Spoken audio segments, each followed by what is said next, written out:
One day, I discovered my beloved husband Mike was having an affair.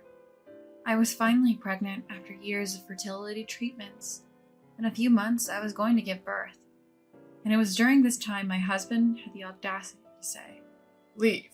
I decided to do exactly what he said.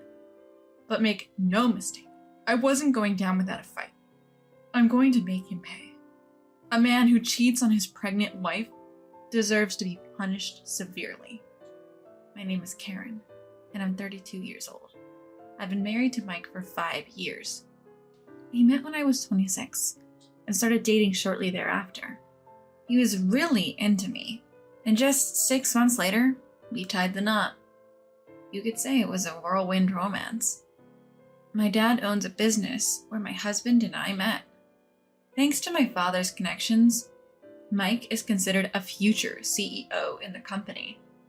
Don't get me wrong, I did love Mike, and our marriage was generally happy, but we faced a particular issue.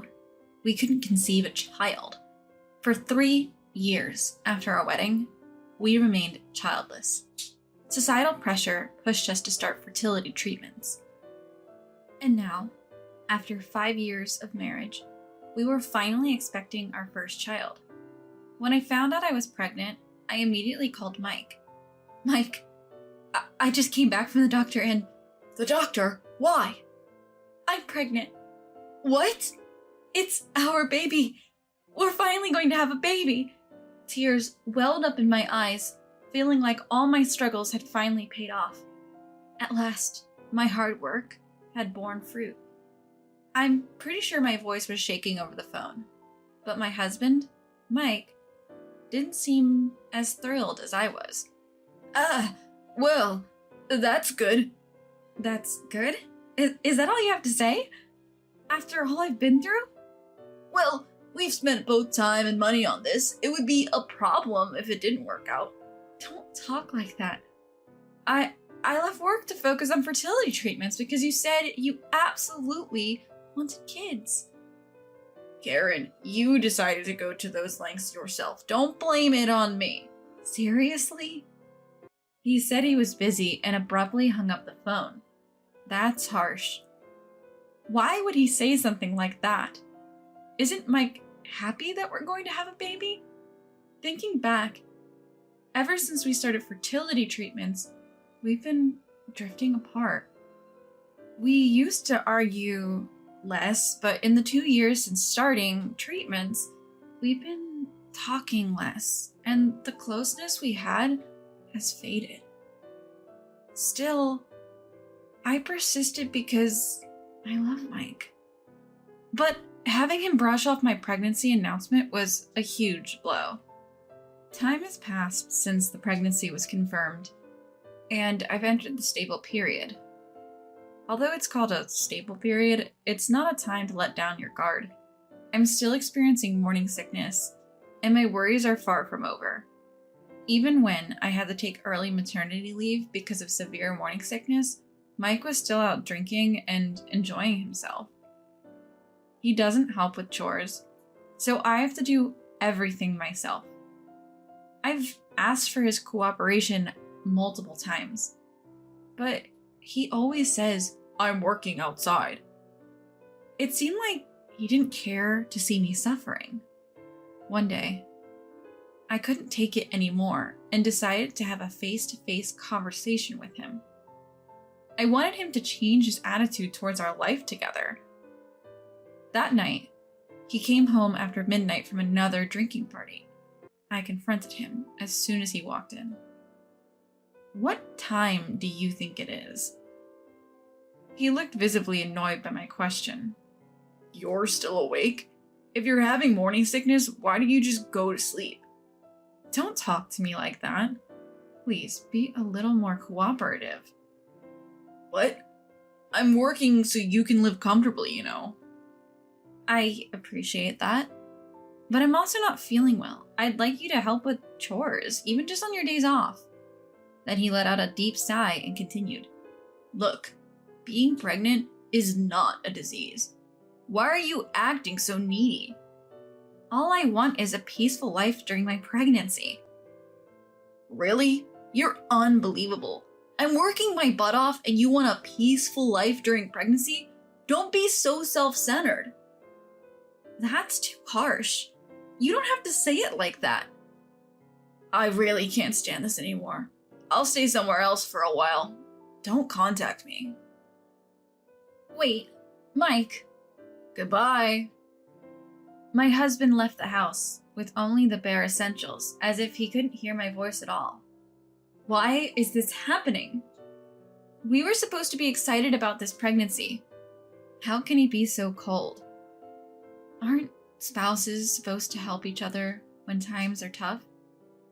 I was shocked by his indifference, but even more than that, I felt angry at him. I tried to contact him several times, but he just snapped back. Stop bothering me. Stay put until I call you. Since that day, he didn't come home for a while.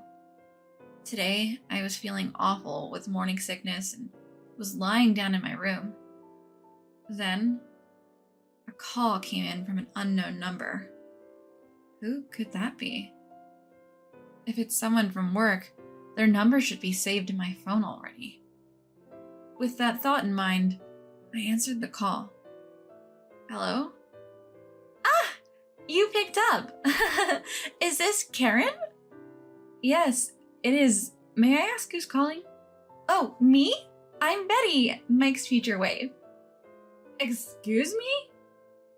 Are you talking about my husband, Mike? She laughed snidely over the phone. Who else would it be? I mean, why else would I be calling you? What's going on here? Future wife? Mike is already married to me. Yeah, so? I'm calling to ask you to divorce him. What? You've got some nerve. Nerve? I'm pregnant. You're... what? A kid needs a dad, right? So, divorce him quick. Bye! Wait a minute! She hung up, and no matter how many times I called back, she didn't answer. This future wife was likely a woman who had some sort of relationship with my husband. While I was struggling with morning sickness, he had been with another woman. I felt a wave of anger and sadness. I can't believe Mike was cheating on me.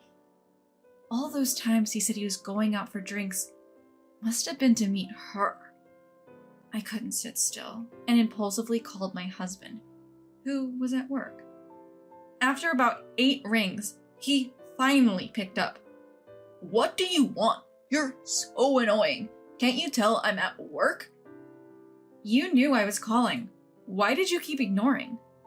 Whoa, Karen, what's the deal? I got a call from Betty. What? She said I should divorce you. His demeanor changed as soon as I laid out the facts. He was visibly shaken and at a loss for words. I knew then he had been unfaithful.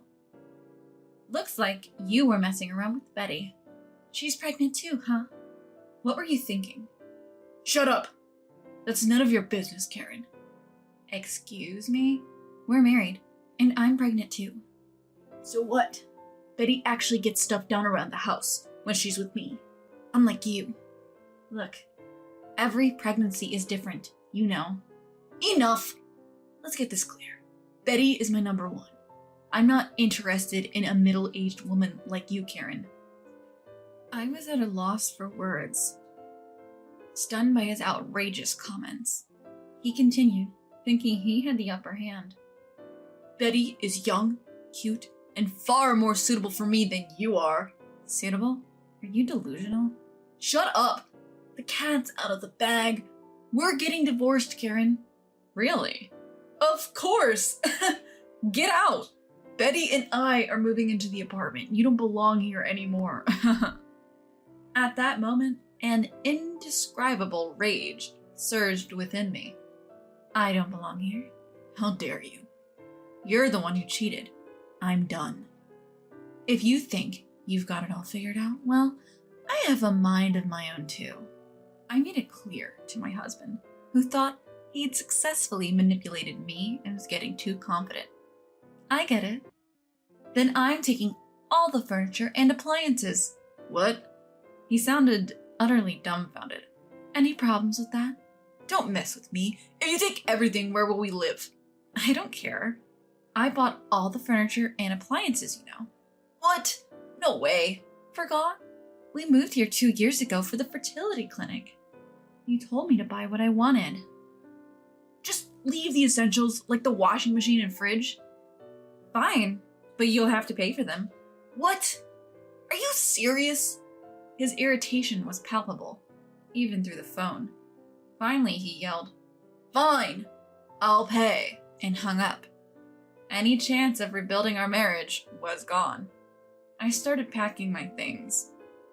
A few hours later, Betty, the other woman, called again. "Hey Karen, heard you're moving out." "What about it?" "Just so you know, I'll be asking for compensation." "Compensation? Go ahead, charge whatever you want." "You seem pretty generous. Do you make a lot?"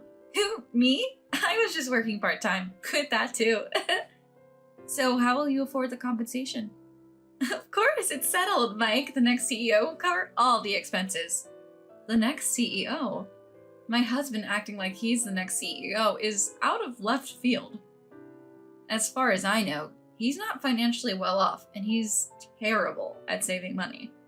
He shouldn't even have the money to compensate for his affair. But she doesn't seem worried at all. She doesn't doubt him, either. Anyway, as long as I get the compensation money, I don't care much. So, be ready. I'll demand as much compensation as I can. Sure. It won't hurt me one bit. That's true. Goodbye. I hung up and immediately blocked her number. The next day, I received the divorce papers. My husband acted quickly. I decided to return to my parents' home and submitted the divorce papers to the court on the way. Next, I got my lawyer to make a claim for damages against my ex-husband and his mistress. As expected, my ex-husband called me 2 weeks later. The first thing he did was yell, "Hey, Karen, what's going on?" "What do you mean?" "What do I mean? Why am I getting fired?" "Isn't it obvious? You paid me compensation money using company funds." "What? How did you—" "Did you think you wouldn't get caught? Even though my father owns the company?" "Well, that's—" "He probably thought he could misuse some company funds because he had a decent position. I found it suspicious that he paid the full compensation amount right away. So I asked my father to investigate. And, sure enough, it was revealed that he paid the compensation using company money. It also came out that he had been embezzling from the company. When I told him this, he was suddenly lost for words and looked pathetic. "You're a scary woman." To him I said, "How are you going to pay the $150,000 sum of the compensation, child support, the $20,000 from Betty, the latest home appliances you left, and about $30,000 in embezzled funds?" Wait, there's no way I can pay that much money." "What? Not can't pay, but you will pay. You've been all confident so far, and now you say can't?" I'll eventually pay the compensation. Just don't get me fired. Please, tell your father." "My dad has already given up on you. A man who misuses company money and cheats on his pregnant daughter won't get any help." "Why? I'm supposed to be the next CEO. Why do you think I married you?"